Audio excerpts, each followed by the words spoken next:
sui asai watashi wa ego sum.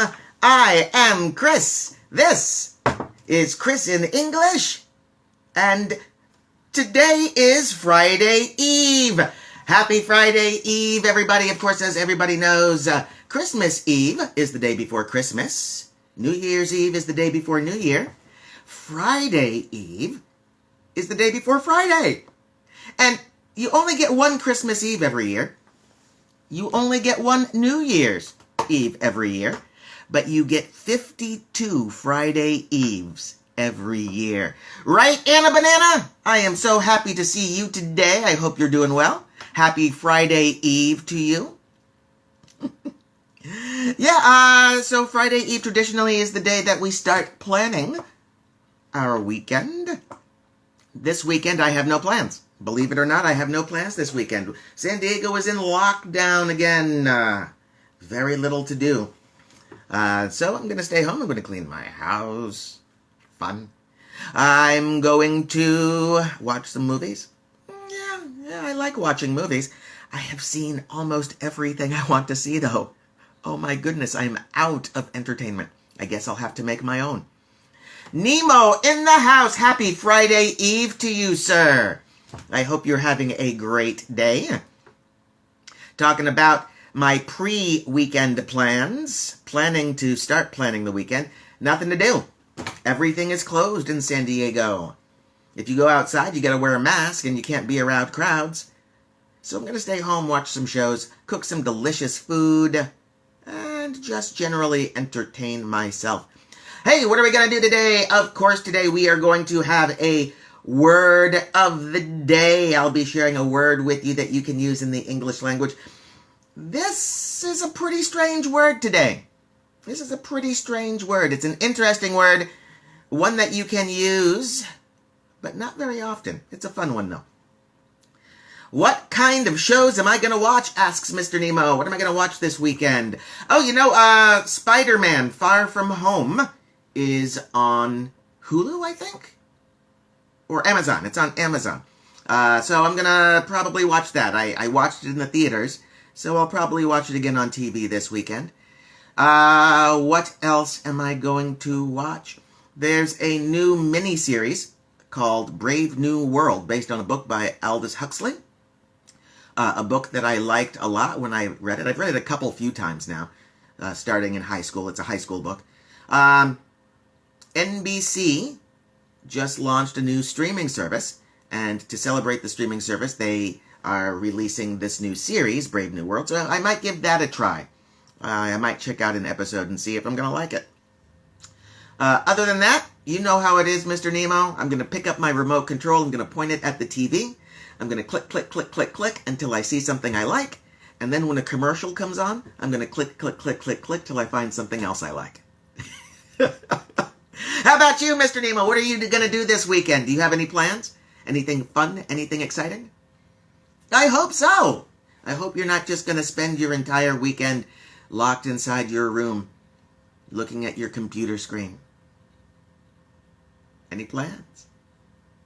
Well, let me know. Let me know. We're going to have our word of the day. We're going to talk about coronavirus here in San Diego, find out what's going on.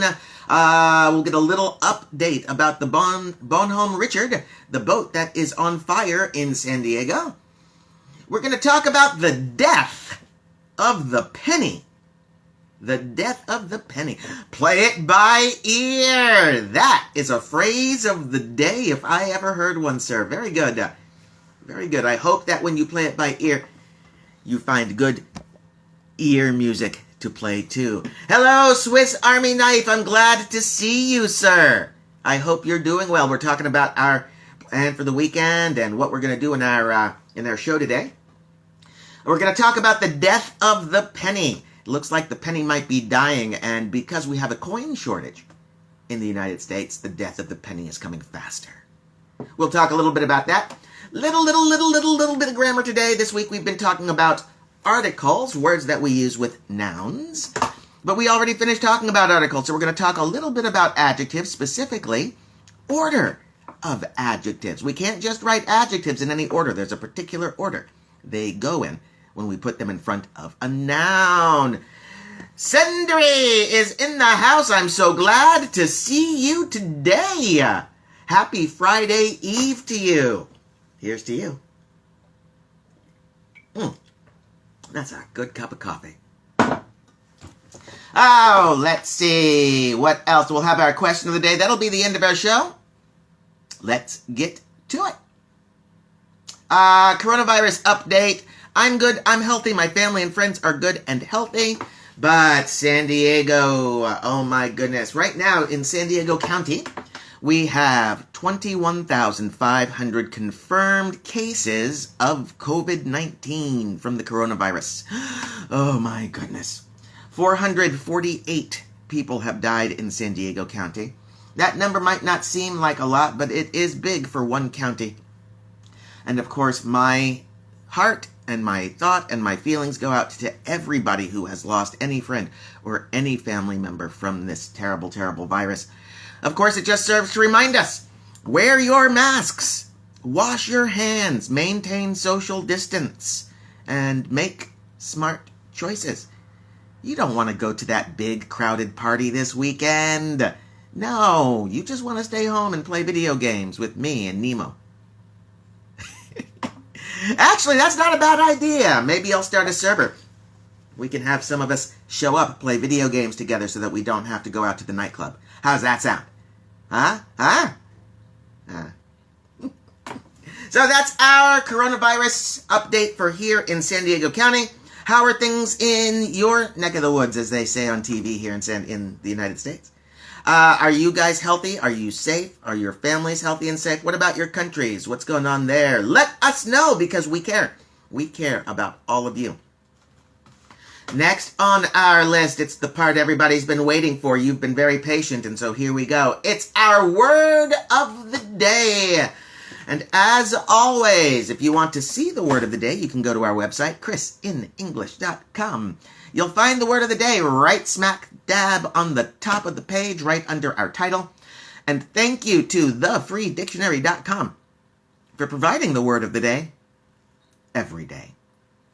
What is our word today? Well, it's a noun. It's not common, but it's useful. Habiliment. Habiliment. H-A-B-I-L-I-M-E-N-T. Habiliment. Habiliment. It's a noun. It's clothes. Habiliment is a fancy word for clothes, for anything you can put on to cover your body. Habiliment. Today I'm wearing purple habiliment. Huh? In prisons in the United States, every prisoner has orange habiliment so that they can be easily identified. In most religions, the religious leader wears special habiliment to show their position of authority. Habiliment!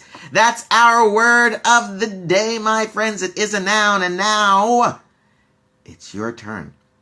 Can you use our word of the day in a sentence? Let me know. Post your sentence here on Instagram. You can do it here in our chat. You can post it on the comment section after the video is posted. You can send me an email at Chris at christopherinenglish.com. I want to see your sentence of the day. Talk to me, people, because I love you all. What's next on our list? We don't have a lot of people here today. Nobody seems to be talking, and that's okay. I can talk enough for all of us. Let's see what's next. There's a coin shortage in the United States. We don't have enough coins. We don't have enough change. We don't have enough quarters and nickels and dimes. It seems that coronavirus has caused us to have a change shortage. And I guess the reason why is since fewer people are going to places like laundromats where they use quarters, they're holding on to their quarters. The quarters aren't in circulation. People aren't using vending machines to buy food right now. People aren't putting their coins into the machines. They're keeping their change in their pockets and in their piggy banks. Piggy bank, that's a good word for today. A piggy bank is a small container, usually shaped like a pig, and traditionally we put our coins into this pig to save our money. It's usually for children, a fun way to teach them the value of saving. But even today, when we talk about saving money and when we talk about coins and we talk about collecting, we often use the idea of a piggy bank. Everybody's piggy banks are full of coins, and so right now, the United States has a coin shortage. And this is causing a lot of people to bring back an idea that we've been talking about since the 80s, or at least I've heard about it since the 80s, and that is the idea, kill the penny! Make the penny die! Yeah, a lot of people think that the penny is worthless as money. And the truth of the matter is, it costs 2 pennies to make 1 penny. Leanie! Hello, my Leanie. I hope you're doing well today. I am so happy to see you. We're talking about getting rid of the penny. No more pennies in the United States. Wouldn't that be crazy? It costs 2 pennies to make 1 penny. Every year in the United States Mint, the organization that makes American money, the United States Mint makes about $70 million in pennies. But it costs us $140 million to make those pennies. So we lose money on pennies. I am doing so good, Leanie. Thank you. My family is healthy and safe. My friends are healthy and safe. I'm going a little crazy. Because, there's nothing to do. Everything's locked down in San Diego. But as you know, Leanie, I'm already crazy, so it's not that big of a change.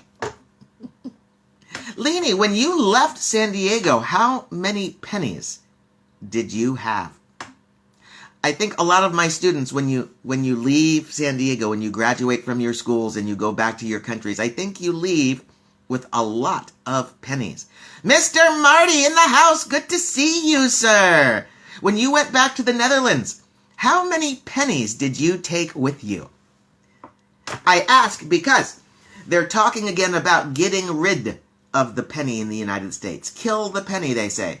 It costs 2 pennies to make 1 penny. The penny doesn't make sense. I'm not so sure, though. I'm not sure I want to get rid of the penny.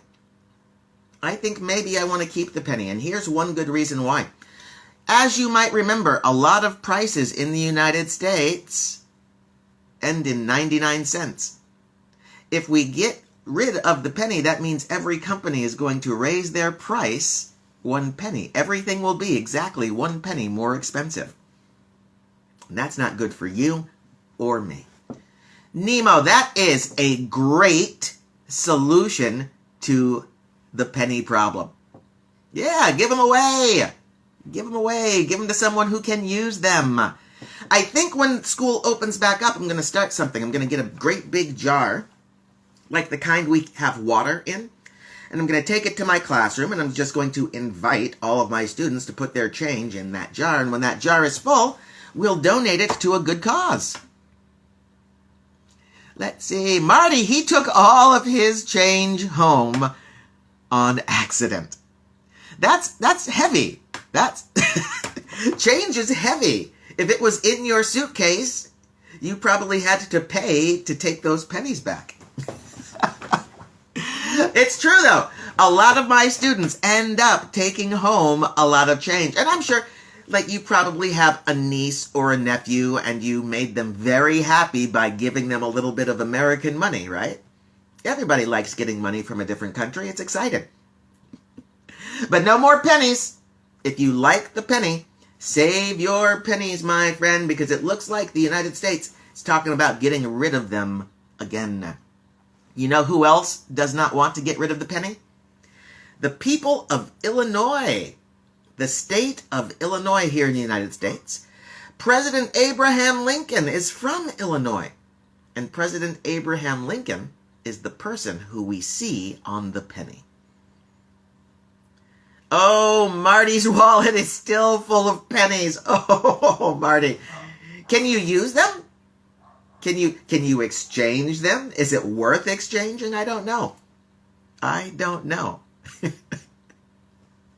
Let's see. One more group of people, they like the penny, and that is the zinc industry. Zinc is an element from the periodic table of elements. Its elemental number, I believe, is ZN for zinc. A lot of people think American pennies are made of copper. There's a little bit of copper in pennies, but it's mostly zinc. And so the zinc industry really wants us to keep the penny. Let's see. Yeah, I think you're probably right, Marty. I think you're probably right. It would cost you more in gas and effort to change in the pennies than you would get in actual spendable money. Oh, well, you have nice souvenirs. So, keep your eyes on the news, my friend. If the United States gets rid of the penny, you'll know about it. It will affect the world because, as you now know, there are pennies everywhere. What's next on our list? I promised you guys a little bit of grammar, so I will give you guys a little bit of grammar. Today we're going to talk about order of adjectives. Why? Well, because this week we were talking about articles. And articles are words that we use to modify nouns. Yeah, we can use them to say whether we're talking about general nouns or specific nouns. We can use them to say whether we're talking about one noun or more than one noun. Articles modify nouns, similar to adjectives. Adjectives modify nouns as well.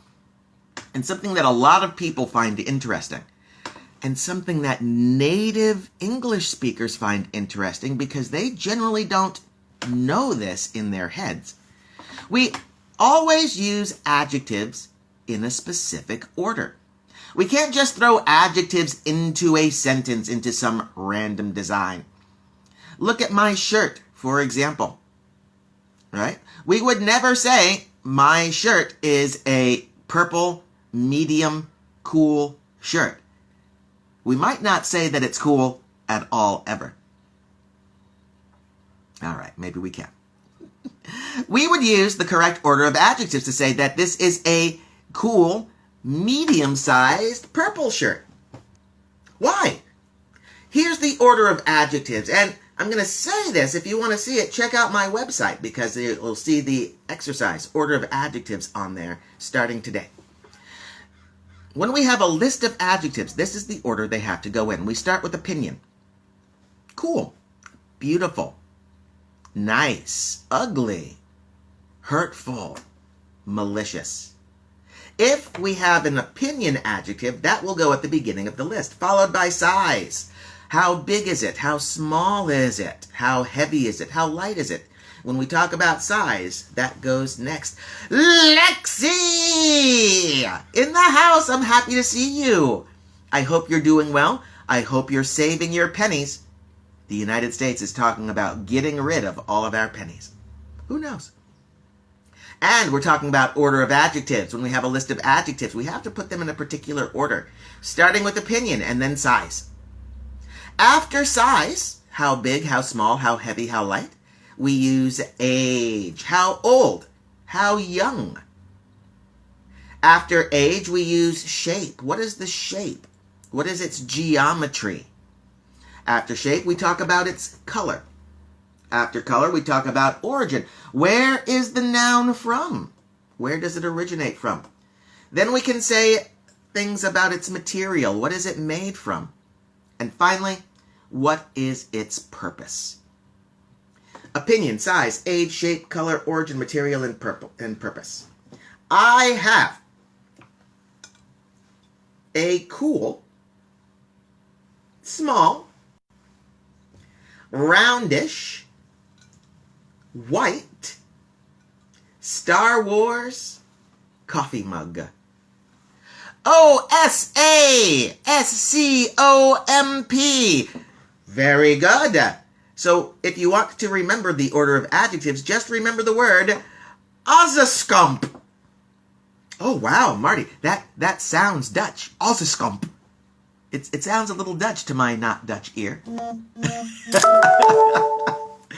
Another way to think about this, Marty, is to remember the more thing is like a fact, the closer something is to being a fact. Hoona! Good to see you, my hoona. The closer something is to being a fact, the closer it should go to the noun. The closer something is to being an opinion, the farther it should go from the noun. Right? Opinion, right, is nice, beautiful. I might think something's beautiful. You might disagree. That's opinion. But what about size? What about size? Is the Netherlands large? Well, maybe. There's a lot of people in the Netherlands. But the United States is larger. So to say large, we might be talking about opinion. So size is also opinion. It goes farther from the noun. But material, what something is made of, that's closer to being a fact, right? Something is gold or it's not gold. Something is ceramic or it's not ceramic. Yes, Marty, the Netherlands is pretty dang small, it's true. But what about Liechtenstein?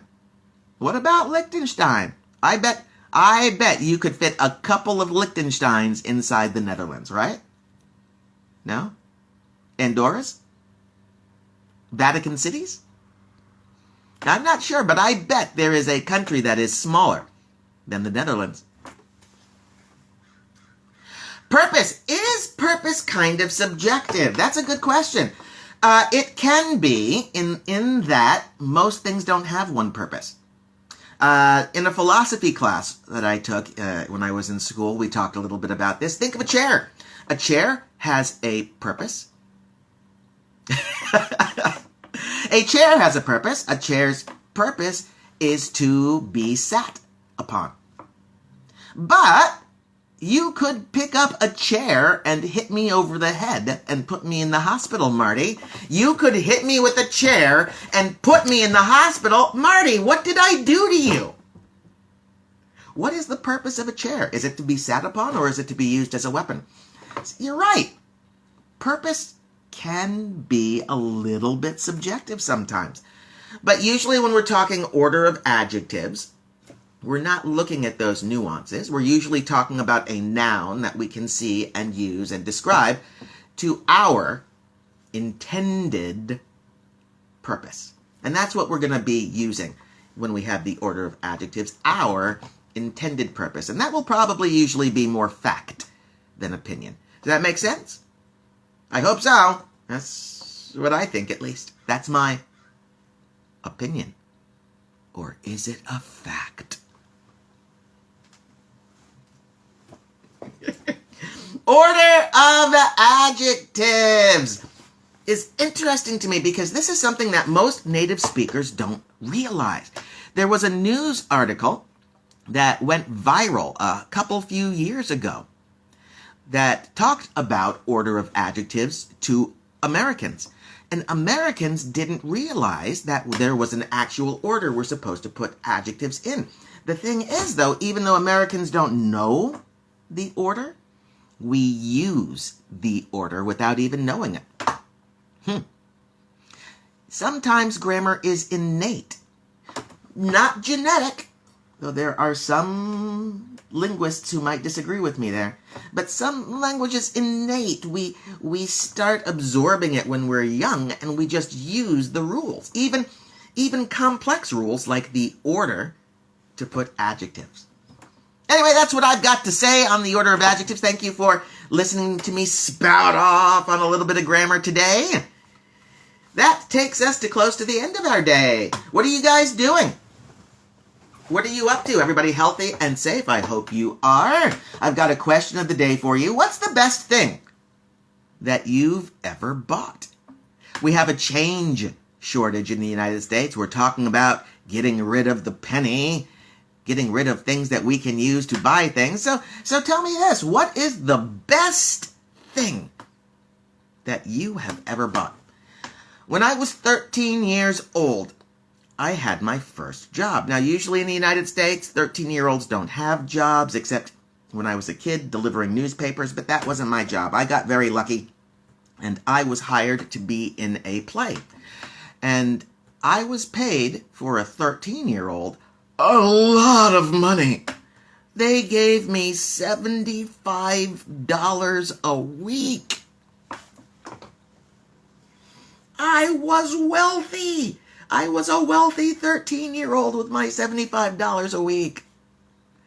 My pocket money, my allowance that my parents gave me, $10 a week.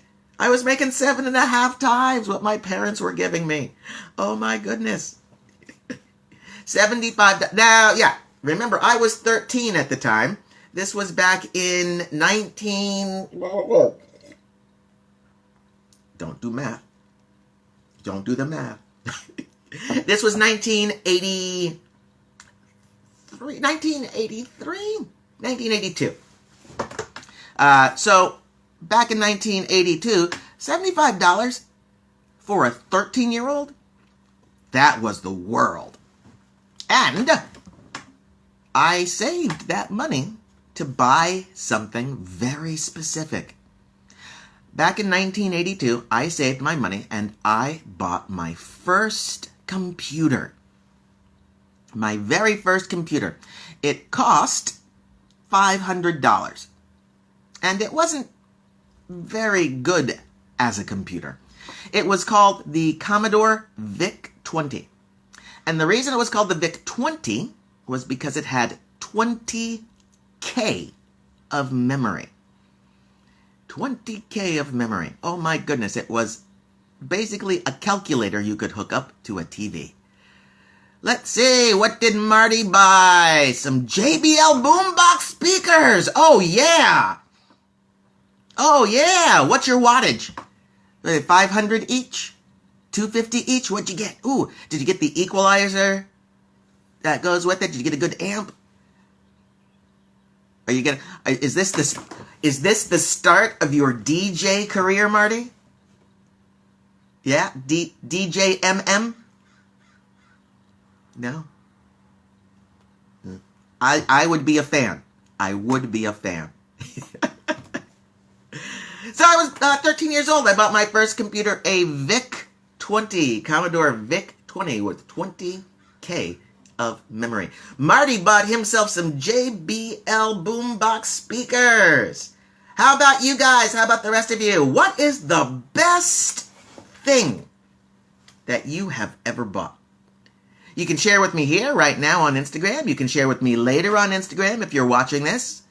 You can send me an email at chrisinenglish.com. I'm sorry. I have to say Chris twice now. Chris at chrisinenglish.com. Whew, that's a little complex. Oh my goodness, Marty, don't despair. You can do it. You can do it. You can either become a famous DJ or you can work in an office 8 hours a day for the rest of your life. It's your choice. I know which one I would pick. Let's see. Hi, Yuka. I'm glad to see you. Welcome to the show. What's the best thing you've ever bought, Yuka? You too, Audrey. Audrey, what's the best thing you have ever bought? That's our question of the day.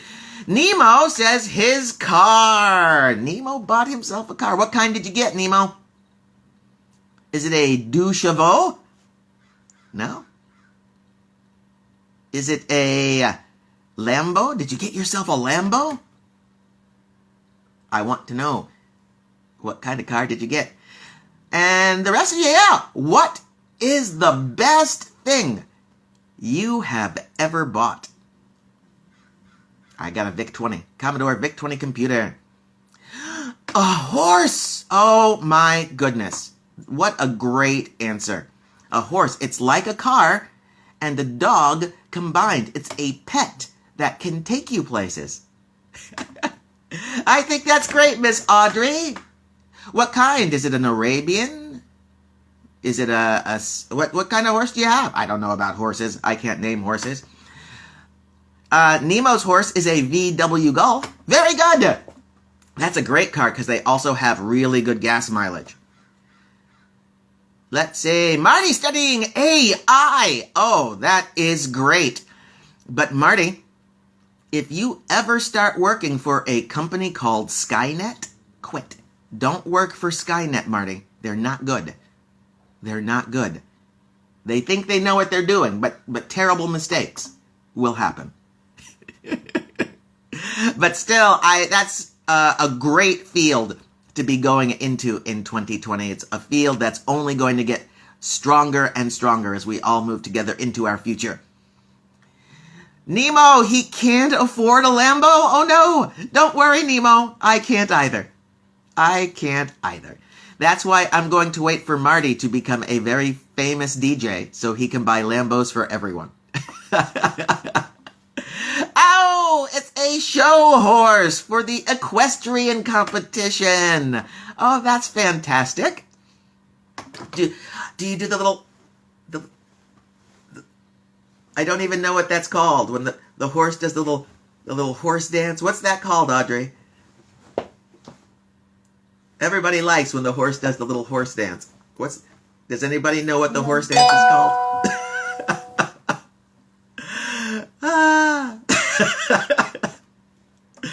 Hi, everybody. The question of the day. What is the best thing you ever bought? We've got computers. We've got cars. We've got sound equipment. We've got horses. Reportage? Something Taj? You don't know what we call it in English. What's it called in French? I bet it's the same because, as you know, English steals a lot of things from French. Let's see, Marty. Oh, he's gonna buy me the Lambo Diablo, the devil car. I will look forward to it. I won't hold my breath. Don't worry. I won't hold my breath. How are we doing here? Oh my goodness, my friends. I've had a great morning with you guys. We talked about our word of the day. We had our coronavirus update. I hope you guys are healthy. I hope you're safe. I hope you're staying sane. I know sometimes when we have nothing to do, when we can't leave our homes, when the stores are closed, when the bars and nightclubs are closed, when the movie theaters are closed, we can go a little bit crazy. In Spanish, step. Oh, it's called Spanish step. Spanish step. I call it this.